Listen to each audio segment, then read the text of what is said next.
Hello and welcome to this special live discussion titled Now is the Time to Invest in Email. Now, before we get into the discussion, we've got a couple of polls running. We want to get a sense of where you all are coming from on the email investment front. You can find those on the tab on the right. The icon looks like a little graph. Go in there, answer the couple of questions we have for you, and we'll get back to those in a couple of minutes. Now, I'm your host, Skip Fedora.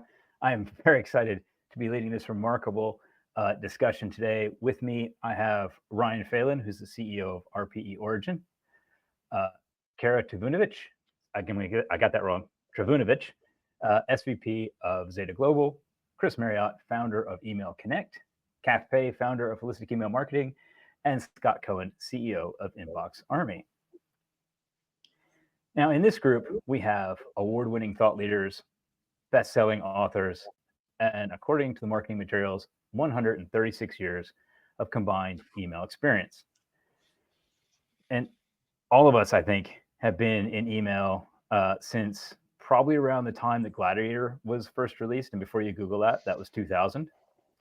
So things have changed, right? Back then, we had to worry about how AOL could render HTML, but couldn't handle tables, so you couldn't put in images. And yes, AOL was the largest email provider in 2000. People accessed their email accounts using a 64K dial-up modem, so image size was a real challenge. Now, if you have no idea what I'm talking about because you're young, Google it just for the sound effects alone. There was a huge number of people on our list that actually shared email addresses. You know, families had one email address. People in companies had one email address. So you can never really be sure who was opening your email, who was clicking your email, how to address the email. Basically, it was all a mess. But what we didn't have to worry about was performance. Email has always been successful. Email has always delivered the highest ROI. The other thing that has not changed, however, is that email is the most underfunded marketing channel. Senior management has never understood the complexity of email marketing and the work that goes into a successful campaign, much less a full email program. What we did not have to worry about, I already read that one. Over the next hour, we're going to talk about how you can overcome that problem.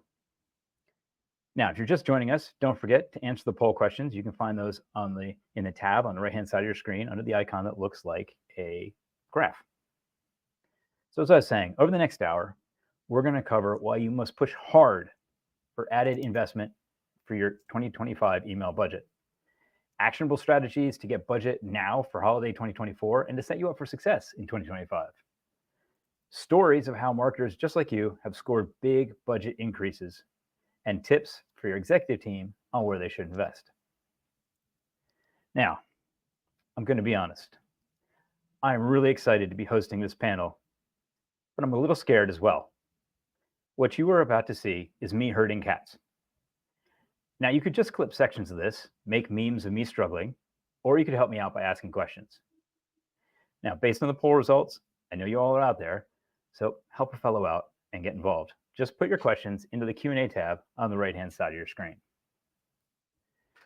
Now, we're going to close those polls in just a couple of minutes, but while we tabulate the results, I want to kick off the discussion with a question for the panel. Chris, I want to start with you. Where do you think email is suffering the most from a lack of investment?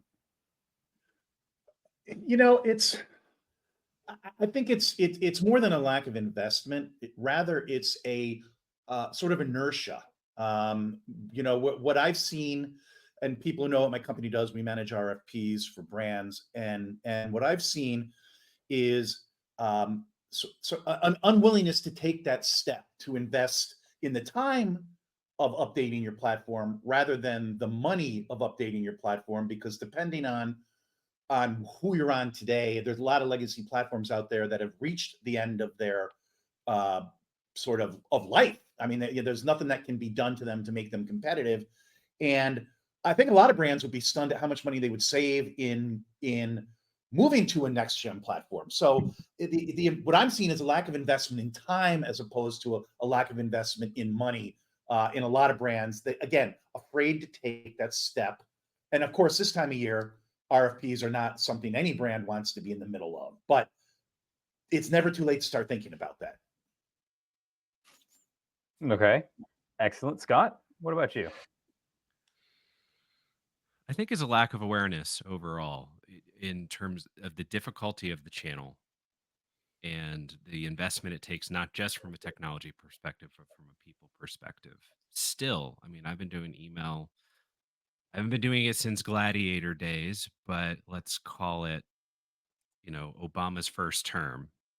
I've been doing it for that long, and people still under invest in the teams that manage the email channel because email is cheap in quotation marks comparatively to other channels. There is this lack of respect it gets from the higher ups in marketing orgs and orgs in general because it's just not that big of a line item, right? And it never will be.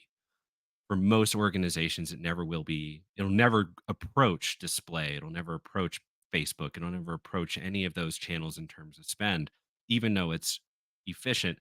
And the other problem is bad email still works.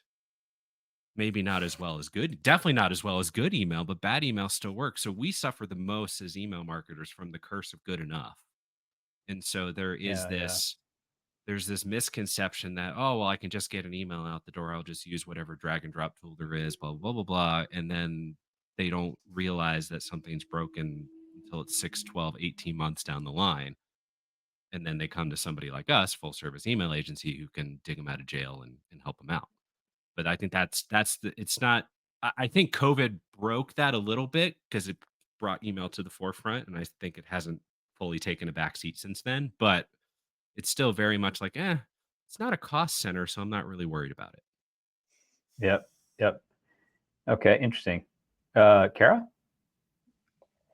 I'm right there with Scott. I actually think it's complacency, right? Complacency is the biggest problem that we have in this space is that it's good enough, right? It's I can do the bare minimum. It can perform really well. I mean, it's still one of the number one performing channels with as little effort as possible.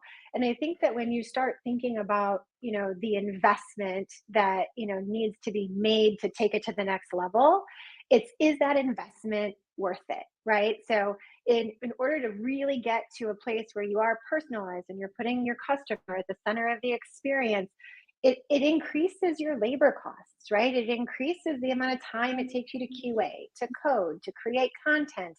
And that's where the investments need to be made in order for brands to continue to evolve the benefits of the channel.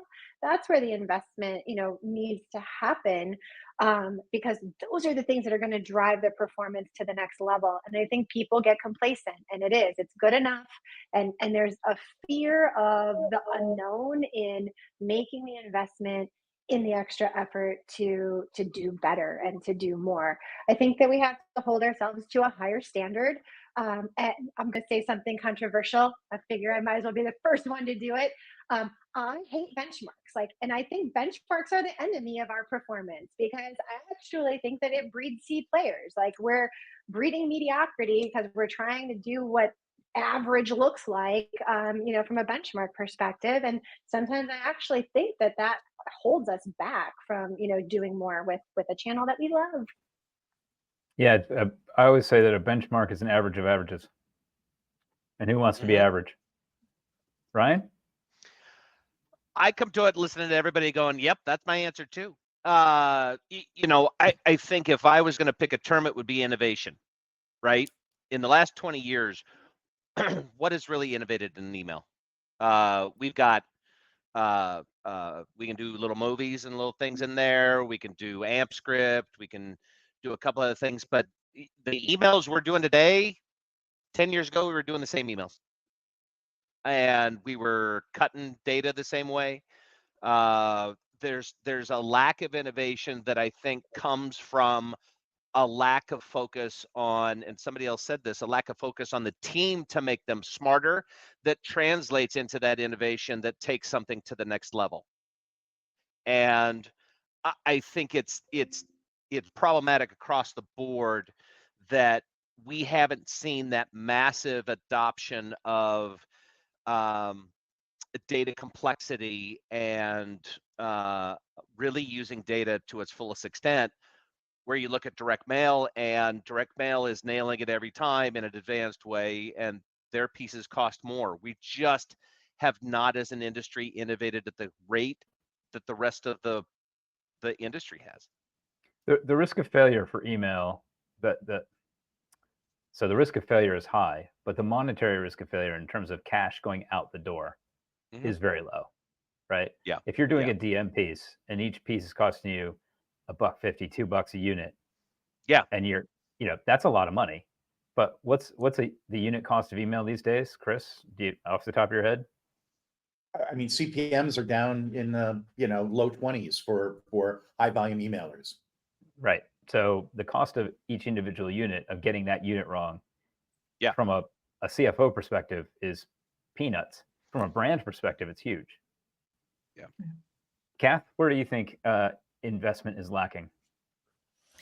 Yeah, I mean, I'm pretty much on the page with what's been said previously.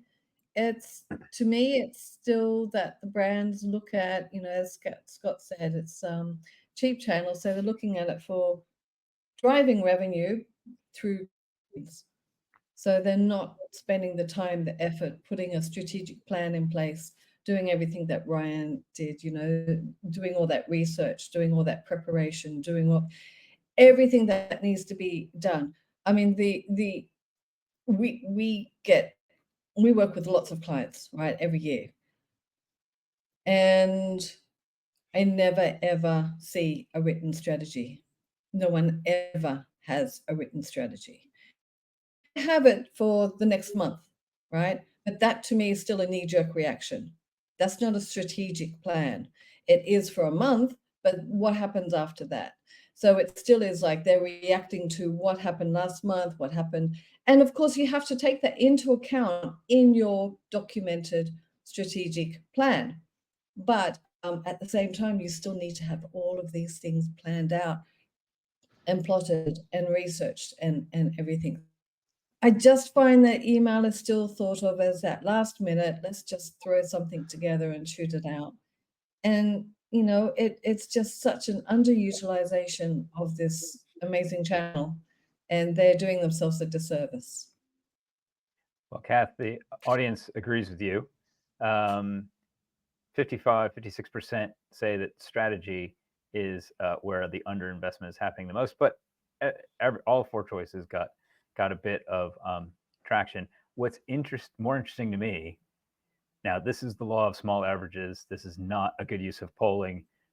Don't publish this on Twitter, X, whatever we call it these days. But 57% of respondents say that email gets its fair share. So first off, for those 57%, hit us up privately in the chat. We'd love to give you a call. In fact, all of us would love to give you a call. If you want, we could do a group thing. Big call. We could do like a group call for Yeah, we're happy to make your life easier and make it efficient for you. But that's interesting. What that kind of means to me is email is getting its fair share of a remarkably horrible marketing budget. So everything is down across the board. Now, Scott, I want to go back to your point because the lovely Dave Fowler, who we all know, has asked a question. I want to let you answer first, but everybody can chip in as they want to. How does what's your view, based on your comments? What's your view of what should an adequate sized team be? I mean, you touched on team size. Ryan and Kath talked about sort of team skills. Chris was mentioning that investment doesn't have to be cash. So I mean, we all kind of coalesced around this notion of investment is direct investment, but it can also be investment in the people. So what are your thoughts there? Well, I mean, from a CFO's perspective, people is cash too. So I mean, let's not discount that. But in a previous life, I had an 8-person team I had built out to cover everything that I thought was needed for an e-commerce business. That was, when I took on it was $1 million. By the time I left, it was almost $3.5 million on the list, right? So you think about all the components that go into email. You've got design, you've got code. You've got the actual content that goes into that design. You've got strategy, as Kath mentioned, which is, we conflate that with tactics quite a bit.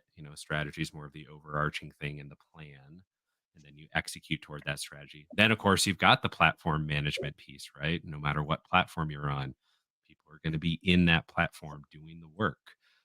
Then there's deliverability, which is its own little corner, not so little corner, that's so crucial that everyone on this call wished we didn't have to deal with, I guarantee. But it's something that's its own can of worms that can create, you can have the best looking emails, the best strategy. If you can't deliver it, it doesn't matter. And there's a whole sub industry there that's important. You don't necessarily need to have that person on your team, but you need to have people that do that. And of course, you've got database management, analytics, reporting, all the stuff that, maybe you need a database engineer, maybe you need an analytics person on your team. So when I built my team, I had somebody who was in charge of strategy for, I called him my 0 to 1. So getting that first purchase, so new signups, getting first purchase, conversion, all the stuff around that, order confirmation, shipping confirmation, all that stuff. Then I had a 1 to many person. Her job was to get repeat purchases, right? So building the strategy around that, encouraging referrals, building out loyalty, things like that. All the things that we call email are really like CRM, retention, all these other things like that. Then I had people who did the platform work. Then I had a developer because we were developing, 50 templates a month, of fresh content. I had a copywriter on my team. I didn't have a designer. We had a designer from the creative team. Odds are your in-house creative team doesn't know how to design for email, doesn't know how to design for the coding of email, still doesn't understand dark mode, doesn't understand things like accessibility, all these things we need to talk about. So you could probably get away comfortably with 4 people, but if you're looking for one person to do all of these things, they don't exist. That person doesn't exist. I'm going to jump in, Skip, because I Go ahead. think, part of the answer to that question of how big a team do you need to be is sort of like, how long is a rope? And by that, I mean, it really depends a lot on whether you want to do it yourself, whether you want to outsource part of it, how complex your program is. I think each and every instance it will be different. But what I think is an interesting thing to think about in our collective group is, as a vendor, think about your best email client ever, the person or persons, and then ask yourself, where are they today? Odds are they're not in email marketing because they used email at their company to move on to something that was more respected in the marketing realm, or they moved to the vendor side. So to me, man, that's not nice, Chris. Not nice. how is that not nice? They moved to the vendor And side. not wrong. And not so- wrong. Those idiots who've been doing it for 25 years. But my point though there is, strategy is a long-term approach to anything, and most people on the brand side aren't going to be around to see the results of a long-term strategy. So as the one person on this panel who isn't an email agency, when I think about what people should be investing in, I think they should be looking at the email. They should be getting an email agency on board, because that's where the people who can nurture your strategy long term, as your team turns over, somebody's Or watching. switches vendors. Yeah, exactly. Somebody's watching, right? As you change platforms, or as your team changes, somebody is still there with that long-term vision and monitoring that. And so I'm agreeing with everyone who said investment in strategy is probably where it needs to be. And all I'm adding a twist that is, and that may not come from in-house. That may come from developing a partnership either with an ESP that has good strategy people, or with an email agency. See, Kara, see how I turned that around at the end? Save that at the last. Yeah, nice You did. save. But I do think your point, Chris, is a good one. Sorry, go ahead, Kara. No. I do think that it tends to be a divide and conquer kind of approach. And the one thing I will say about email resources is that sometimes there are certain functions or certain jobs inside of email that get mundane, right? They get repetitive. Coding email for one brand day in and day out can get boring for somebody who's working on the brand side. And so there are, I think, functions that do serve themselves well to be supported by an agency, that do support themselves to be supported by a partner, because you can then free up your own team's time to do the things that are more fun and more challenging and more strategic in nature, so that they can do the work that they really want to be doing. And when you do approach it that way, those roles tend to be easier to cultivate and grow inside of a brand, because you are giving them meaningful work and they are contributing to the outcome of the performance of the channel, of the business, and they can tie their work directly back to the things that they value. And so I do think that, but to your point, strategy is really important, and working with, whether they are internal or external partners, you really do need to lean into understanding the channel. You need to leverage people who get the channel, understand the nuances of the channel, and have broad experience, across multiple brands, solving multiple challenges, so that you can bring that depth of experience to avoiding the steaming piles of dog crap when they're avoidable. Like, you want to be able to do Yeah. that. And I think that's where really key partners come in. And I think I would back that up too. And I think there's always a confusion around agency, right? And I think Kara would agree, and everybody would agree. There are a lot of agencies in the world. You look at Merkle, you look at Y&R, Draft, Ogilvy, all of these different agencies. And a lot of the bigger companies have a huge presence, especially if they're TV or they're national or global or whatever. And everybody says they do email. Everybody says they do email. And in the actuality to that is that they do email. They come up with a brand strategy. They come up with an art, with a media strategy, and here's how we're going to do social. And we're just going to send another email. And so when we talk about agency, we don't talk about agency in the broad sense. We talk about agency in the specific sense, because to Scott's earlier comment, you may have a coder that doesn't know dark mode, accessibility, all mobile, all that stuff.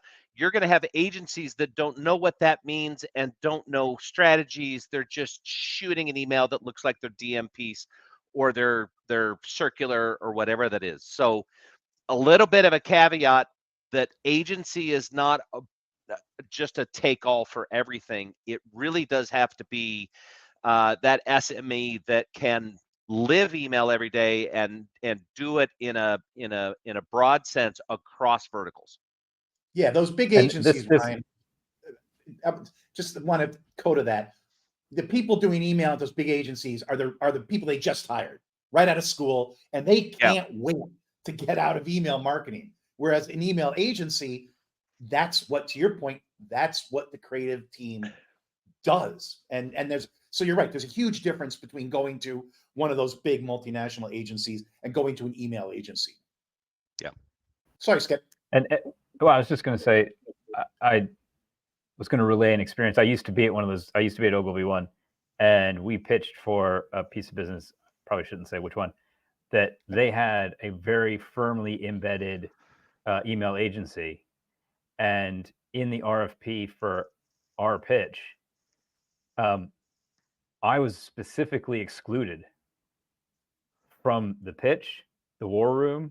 I wasn't allowed anywhere near it, and at the risk of losing the pitch. And then once we won the business, at the risk of losing the business. But that's really rare. It's really rare that a company is that embedded with an email specialist. And Chris, you're right. And not only it's a double whammy. Not only do most of those big agencies not have people that can do email, but they don't play nice with other agencies. So they're not even willing to put their hands up and say, you know what, you're working with, Holistic or RP Origin or whoever. Fine, we'll just ignore that bit, right? Because they want it all. So yeah, don't use agency as a blanket term. Is a good one. Now, I'm going to flip the order of the questions a little bit. So, Kara, I want to go to you next. But Kath, I want you to jump in on this, given your perspective as well. Is this lack of investment a global problem? Is this a global thing, or is it Yes. just a U.S. thing? No, I mean, I think that it's an industry problem. The way that I kind of see it is, and again, it depends on where and what you're talking about investing in. I mean, so we look at we have actually have a lot of investment happening right now internationally in creative, oddly enough. And so we see a lot of brands right now really kind of leaning into internationally, focused on how they can improve their customer experience in the work they already have planned, right? And so they're really looking at, the fact that they've got this channel, they're leveraging this channel. The use of the channel isn't really evolving, but how they're communicating and leveraging inside of the channel is. And so we actually do see some investment happening there, overseas with a lot of our international brands. Domestically, inside of the US, I mean, again, I think that there is just this complacency, right? It's not that there's a lack of, the investment in the channel. It's that there is continued perception of it is good enough. We aren't doing a lot to innovate there. And I think that, and this is what I will say, I actually think the biggest problem for our channel is that it hasn't changed much over the years, and people are creatures of habit. They have their processes, they have the things they're used to doing, they have a way they're used to working. And in order to innovate, in order to make investment, in order to do more, it requires them to change their own habits. And I think that people are reluctant to do that because they have their process and it's tried and true, and they don't want to stem too far from it. And I think that is true globally, as we kind of look at, the places that we're trying to lean into those conversations with clients. Excellent. Kath, I mean, Holistic is a global operation as well. And I know you talk a lot about process with clients. Are you seeing the same thing? Yeah, absolutely. What we're seeing at the moment is that people or brands are investing when they have to invest, i.e. they've got deliverability issues, right? So they're being forced, they have no choice, they have to invest. Everything else, though, is ticking along now. And I've done a lot of questioning of clients, and to a certain extent, it seems that since COVID, right, email has proven itself big time. And so they understand that email delivers. Email is delivering the return on investment, great return on investment, even though it is only that small line item. But it still is delivering the goods. And then everyone else is, all the other channels are sort of going, well, we want the other channels to be delivering better. So we're going to invest more money into them to try and get them up to par with email. And that's where the problem lies, right? Because as Scott said right at the very beginning, we're delivering good return on investment. We're doing an average job. And what we really need to do is understand that if we were to go and do an audit and understand that there's this huge amount of missed opportunities that we can be implementing and therefore making even more, conversions, more revenue, then we'd be sitting pretty. But the bottom line is they're already thinking they're sitting pretty. They're already thinking email is doing the best that it can because it's delivering such high return on investment to begin with. But the bottom line is that email isn't doing the best that it can.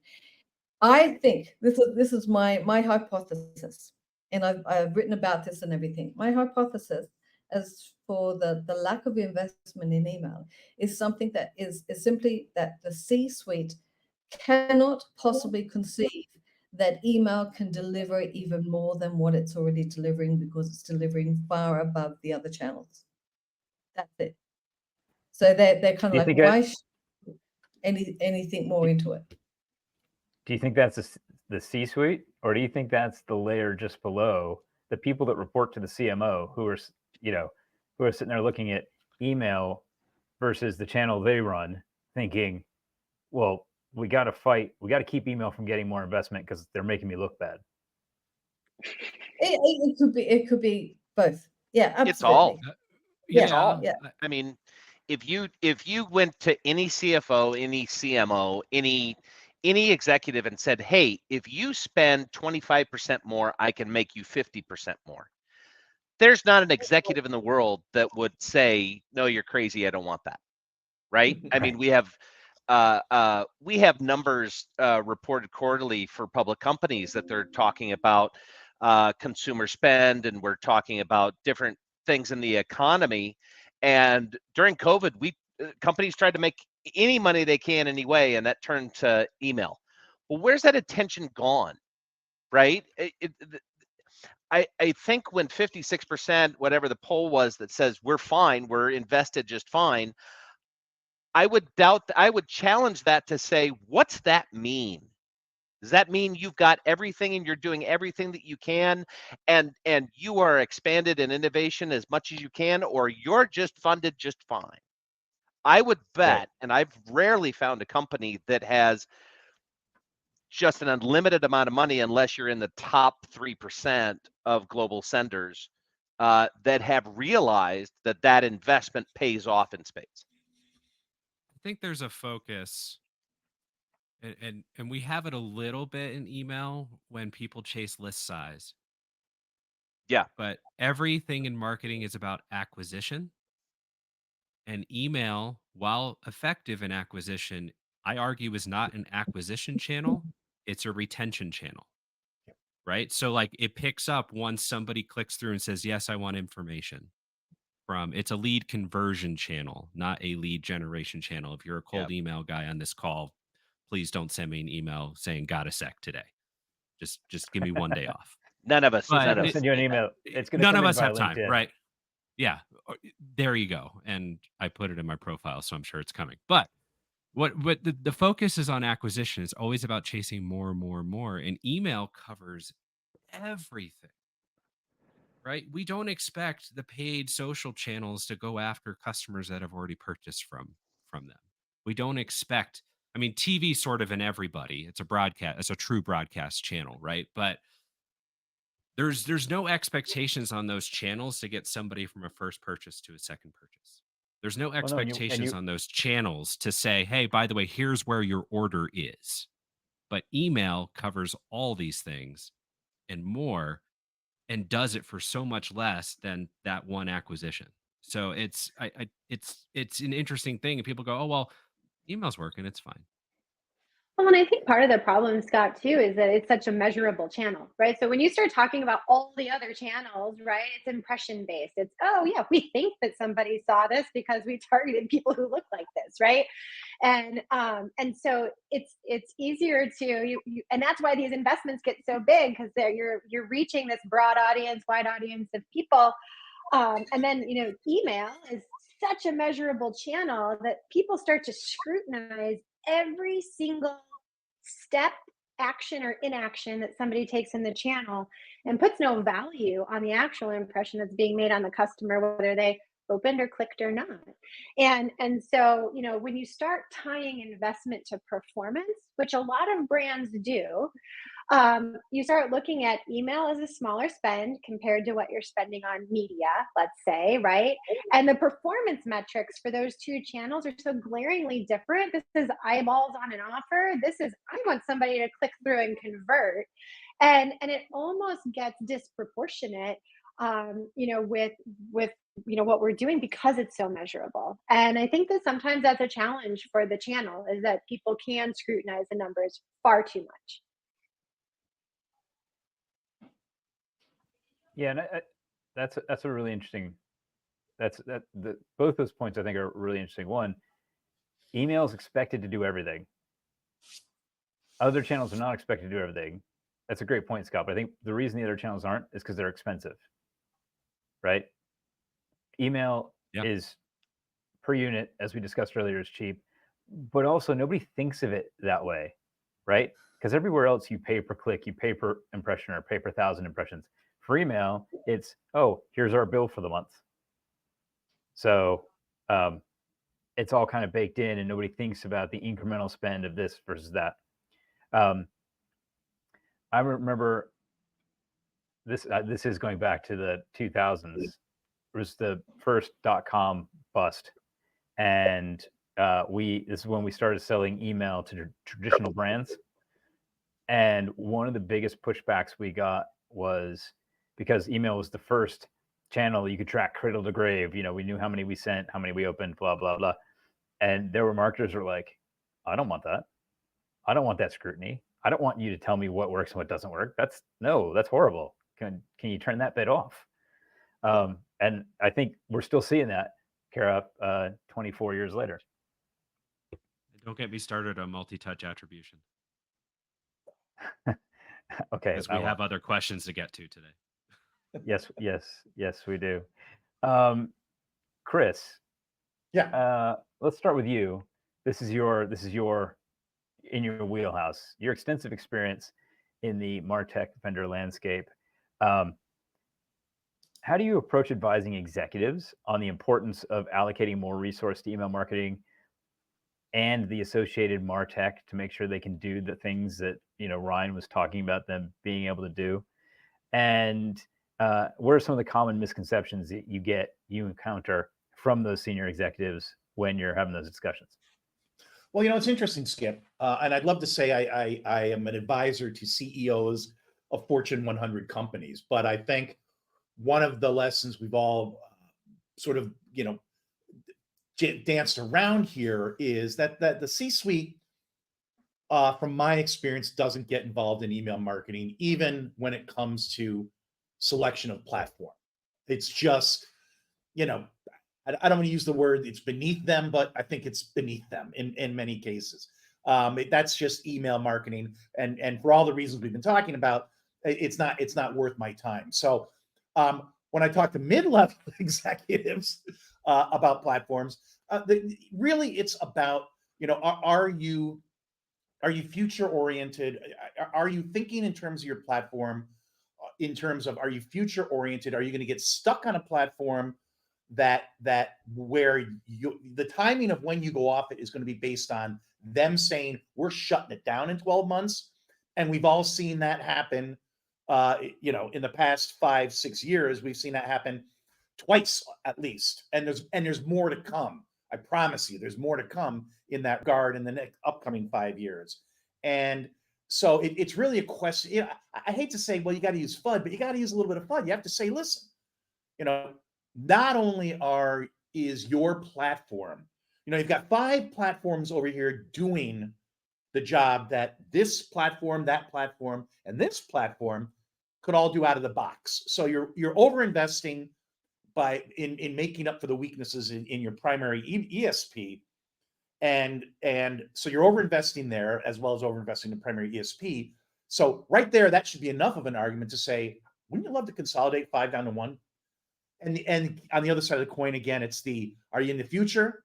I firmly believe, and Ryan and everybody on this call has heard me say, the future of ESPs are NoSQL database built on top of a NoSQL structure. And just as we moved from flat files, skip way back in 2005, 6, we moved from flat files, and I won't geek out, crowd. You can look, ask ChatGPT, but we moved from flat files to relational databases. The industry is moving right now in the middle of a movement from relational databases, by and large. Doesn't mean relational databases will disappear completely. Don't panic. But by and large, are moving from relational database to NoSQL. And while most brands don't even grasp, nor should they, what's the difference, it might behoove them a little bit to look into what the difference is, because it's going to really have an impact on their competitiveness. Again, if their competitors are leveraging the latest technology and you're not, that's going to be a problem. It's interesting. We could go off. We could geek out. And we won't on the move to NoSQL. But as you were talking about how you very rarely get to interact with senior CMO level, senior executives when it comes to email. I used to work for an ESP based in Croydon in south of London. If you've never been to Croydon, it's lovely. It's really cool. But no marketing director's ever gone there to watch their email be built. They'd much rather go somewhere else and watch the photo shoot for the next campaign. And that's the world we live in. Kath, how do we get their attention? How do we get the senior level person's attention? Well, we work with our clients to build business cases. That's what we do. And that's what, if you're wanting more budget, you need to do that. And you can be doing that by various things. First of all, do an audit, understand what your strengths are, what your weaknesses are, what are the missed opportunities, what will you be wanting the budget for, right? And normally when you're doing an audit, you'll be able to identify those quick wins, and you'll be able to identify which are going to give you the highest return on investment, and you rank them accordingly. And then you go and pick the biggies, right? The ones that are going to help you to really, move the needle as such, as far as investment. I mean, as far as return. So bring in that revenue.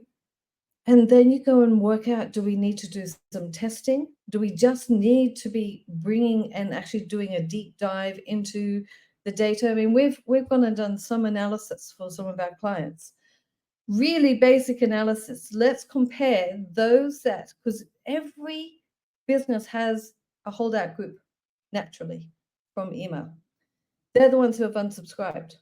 They're the ones who aren't getting your emails, but they are a customer and they are buying, but they're not getting your emails. Let's go and compare them to the ones that do subscribe. Let's look at their average order value, the how many times they purchase, their customer lifetime value, and everything. So you just do a basic comparison, and that's going to bring up a whole heap of information, whole heap of questions, a few hypotheses. Start nutting that out, and then put together, okay, this is what we're going to do. We need to convince the C-suite to be giving us money for these particular things. So we have to prove that email is delivering the goods and that it is necessary. So what can we do? And you just put that business case together. Like I said, we do that with a lot of our clients. And it really, really helps. One of the things we've tried, and I totally agree with Kath, is the more you get a relationship with the team and start to sell up into the C-suite. One of the things we've had great success with is doing lunch and learns for companies and holding sessions across divisional array of people to teach two things. Number one, what is the company doing that they're doing right? And what is something the company should be thinking about to unify all the teams and lift everybody up?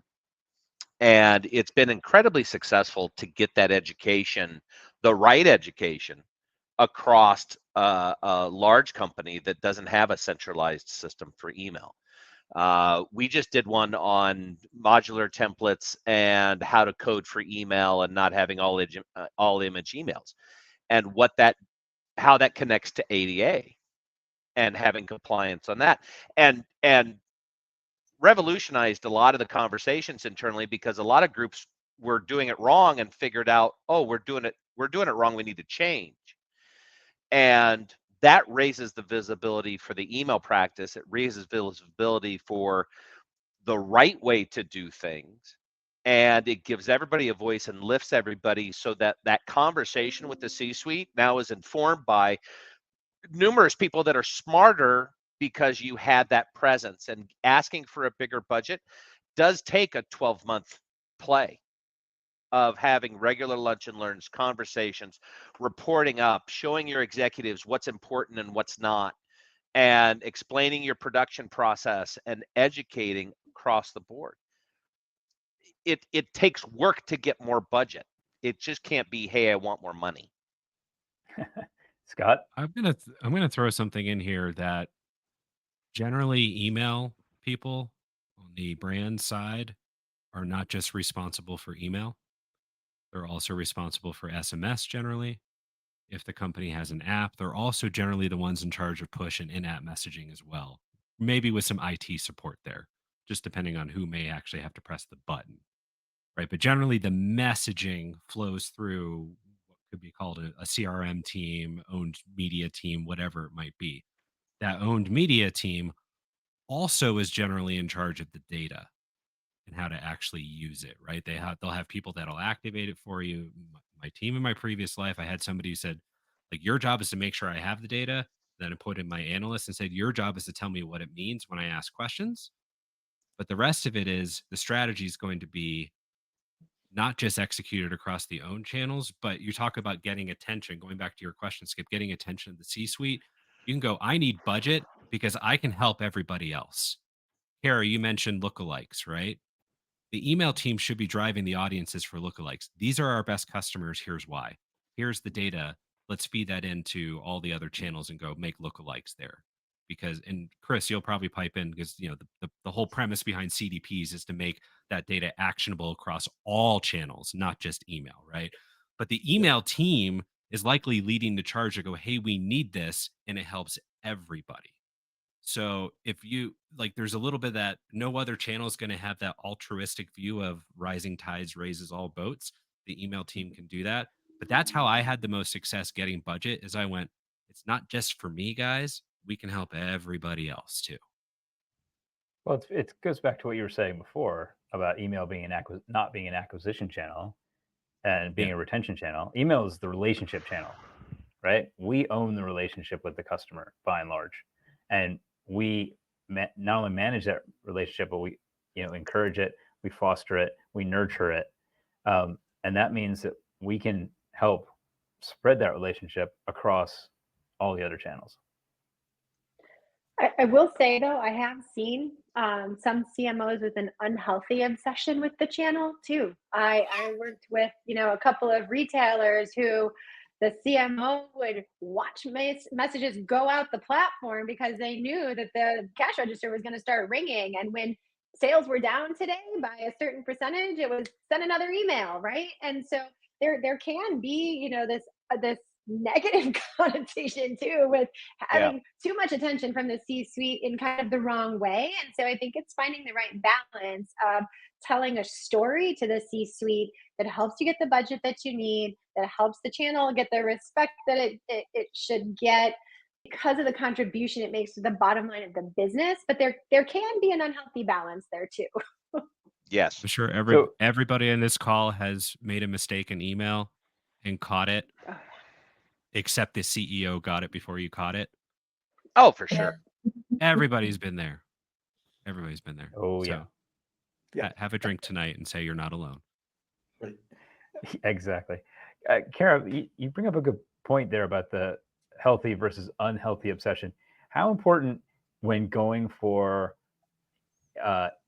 more email budget is it to be able to take sort of what Scott said and take it to the next level and really say, with this budget, we're gonna align email and these other channels with this specific company goal?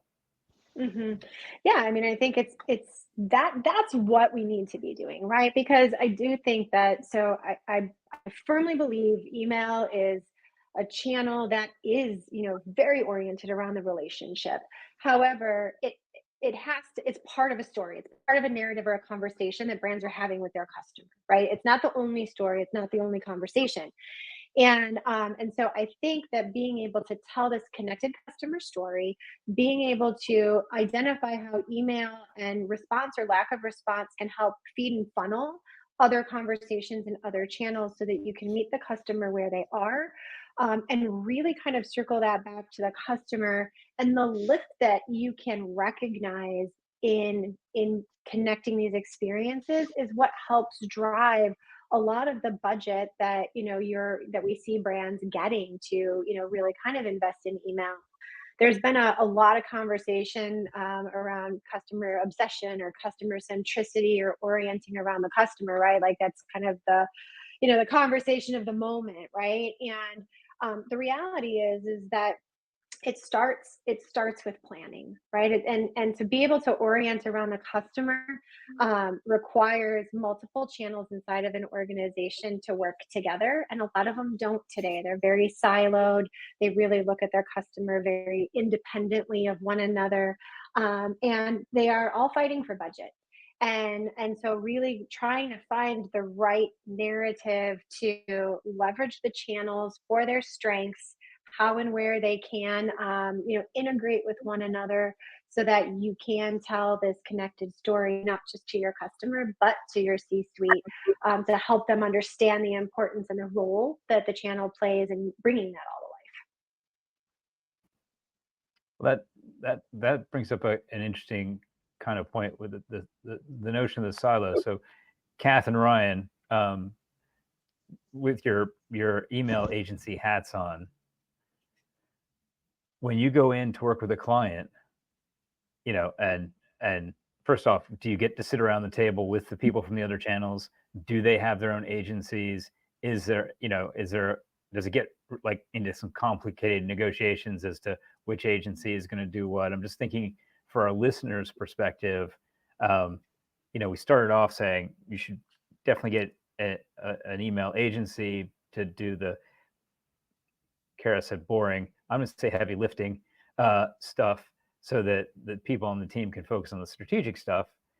That makes sense. But some of our listeners might be sitting there going, oh, geez, how are we going to get in our agency? And we've already got our social agency and our search agency and da-da-da-da-da-da.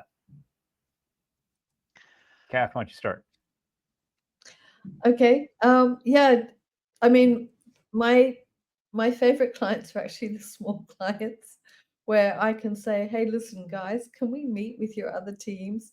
Can we, and we can lay out our plans, how we want to work together, and really, they sometimes even get me in to teach the other teams as well. And that is so enlightening, because it's so enlightening for them, but also for me. And I learn more about, how they all work together.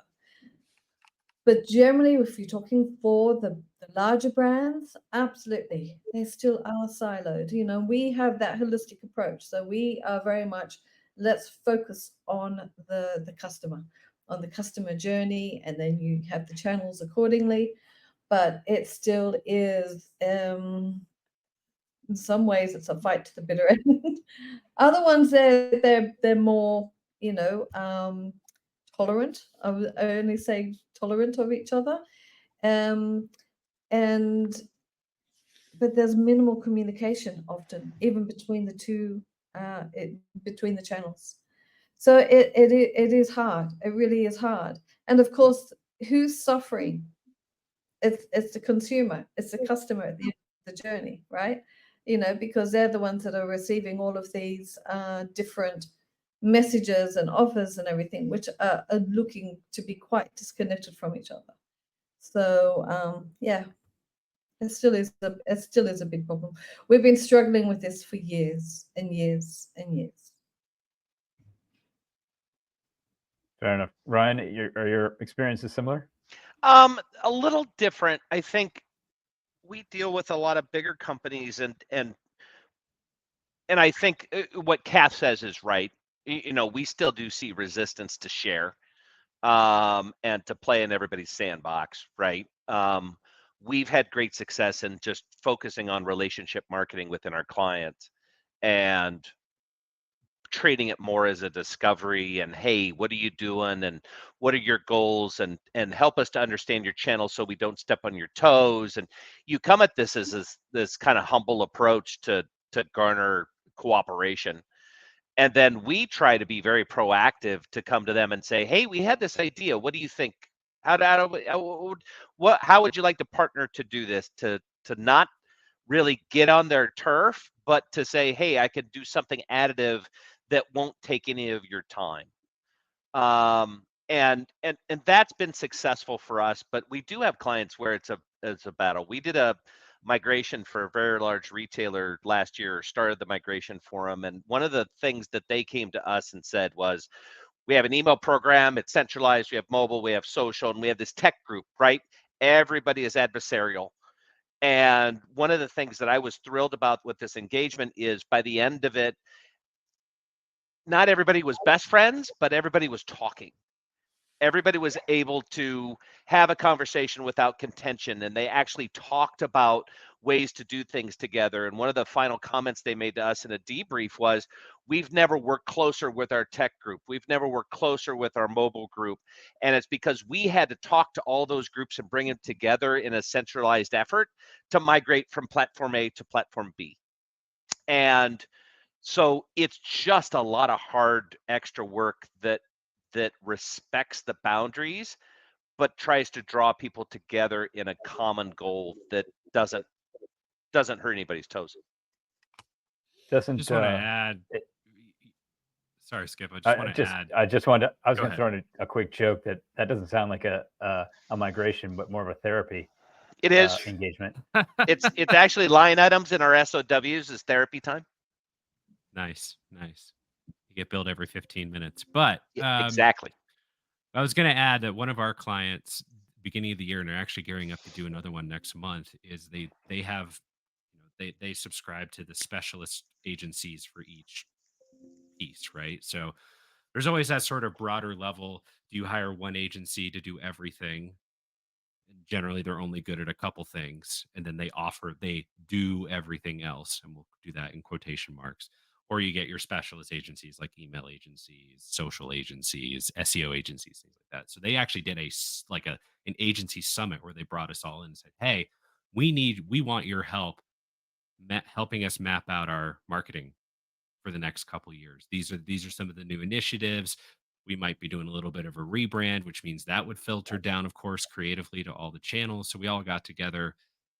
And I think because they've done a good job of going, you're responsible for this, you're responsible for that, we didn't feel like we were at odds with each other. And again, as the lone email guy in the room, I went, we're just here to help you guys. How do you want us to help you execute your vision and stuff like that? And I think you could do this and do that and blah, blah, blah, blah. But I think if you're listening to this or watching this and going, I have a bunch of agencies, do that. Bring them in a room and say, hey guys, we need your help. You're the experts. Ryan, to your point a lot earlier, education, like educate us on what's possible. This is what we want to do. How do you guys factor into that? We have a lot of clients that do agency days. Sorry. Yeah, agency days. Yep. I was just going to say the key takeaway from that story, Scott, for me, and I hope everybody in the audience heard it, was you're the client. You have to set the boundaries, and you have to be really, really clear. You, agency X, does this. You all do that. I don't want, because then if the agencies are clever, a rising tide lifts all boats. We used that phrase before, but suddenly marketing gets more effective, marketing gets more money, everybody gets a bigger piece of the same pie, right? The pie gets bigger, so your piece naturally gets bigger. Instead of trying to steal a piece from your neighbor, it's like watching brothers eat. We are almost out of time, and so I want to bring us to our wrap-up question. And I was going to say we would start with Kath, but she's got to answer the phone.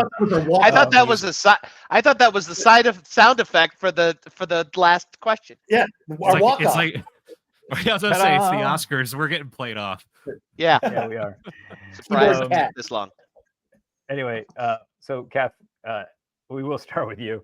Can you give us or give our audience just one quick final piece of advice on how to make a compelling case to get more budget? Okay. Pull together what it is that you don't know, right? You can't convince people to do something if you don't know what it is. So just go and do that exploration, do the audit, just the big discovery session, bring the team in and nut through it, pull in an outsider, a third party, get them to help you, whatever it takes. Just go and do that. And then if you don't have budget, you can't pull in the external one, just do it internally. It's going to take more time and more effort, but it will end up being worth it. Excellent. Ryan? I have known all of these people for over 15 to 20 years, and I can speak for them unless you want to raise your hand. You want more budget? Reach out to any of us. I've done over my career, and this isn't a sales pitch. This is like, I will help you, and anybody on this panel will help you without a pitch at all. And I have done so many of those calls over the last 25 years. I love them. They're great. They're exciting to help marketers level up and do things. So if you want help with getting more budget or the approach or how to do it, there is no pressure to call any of us and ask for a half hour to pick our brains. I think everybody's career has been built on doing that. Yep. Absolutely. Kara? I love Ryan's answer. I'm in. Those are my favorite conversations too. But I would say, I mean, the one thing that we're always looking at is being curious, right? You have to ask the right questions and understand what is going to motivate your C-suite to take action. Tie your performance, tie your investment ask to the things they care about. Is it business outcomes, and what are those outcomes? And really make sure that it's feeding into what they're trying to accomplish. Like, that is the best way to make it happen. Okay. Scott? Make the speed to market argument. Build a plan. Okay. And then you say, this is how much of it I can accomplish with current budget and how quickly I can accomplish that. Kara, going to your point about speaking to what matters to them, because they think, oh, you can do this in 6 months. And you go, actually, with current investment, I can do that in 18 months. If you add this much investment, I can do it in 12. If you give me this investment, I can meet that deadline in 6. And then, of course, if they give you the budget, you better put up or shut up. But that's you got to have that speed to market argument. Well, at least you've given yourself 6 months to find a new job. Chris, Exactly. bring us home. All right, we started with me, we end with me. My suggestion would be, as we go into the holiday season, the most difficult and busy time of the year for email marketers, make a list as you go through the holiday season. Every time your platform can't deliver something that you wish it could do, write down what that is and what the negative impact of not being able to do that is. Every time your platform doesn't do something that well, write that down and write down what that did to you, or did or didn't do to your effectiveness. So by the end of the holiday season, you've got a list of issues with your platform. That's a foundational piece to start saying a new look at all the things I could make go away next holiday season if we took the time this year to begin to look around at our vendor options. That's a great answer. I like that. Every time it doesn't work, write it down. Yeah. And don't lose the list. You almost need it. Right. And actually, I'm gonna take Chris's answer, and I'm just gonna extend it, which is, don't just make a list. Put it on a whiteboard. Put it on a post-it on a whiteboard. Post it on a wall, so you're looking at that list every day, because you'll come back from the holidays and you get right back into the daily grind, and you'll forget about the list. So take Chris's list. Make sure everybody can see it. Everybody can add to it. Great point. I'm really bummed out, but folks, that's all we have time for today. Please join me in thanking this distinguished panel for such a great conversation. We all sincerely hope that you learned something and you're now equipped to go get more budget, and we wish you luck with that. And if you didn't learn something and you're not equipped to go get more budget, we hope you had fun, because we certainly had a great time putting this together. Thank you for spending your time with us today. We know that you're all busy, and we look forward to seeing you when we see you. If the chat is any indication, we'll be back at some point in the future with a multi-touch attribution. Until then, be safe and make good choices.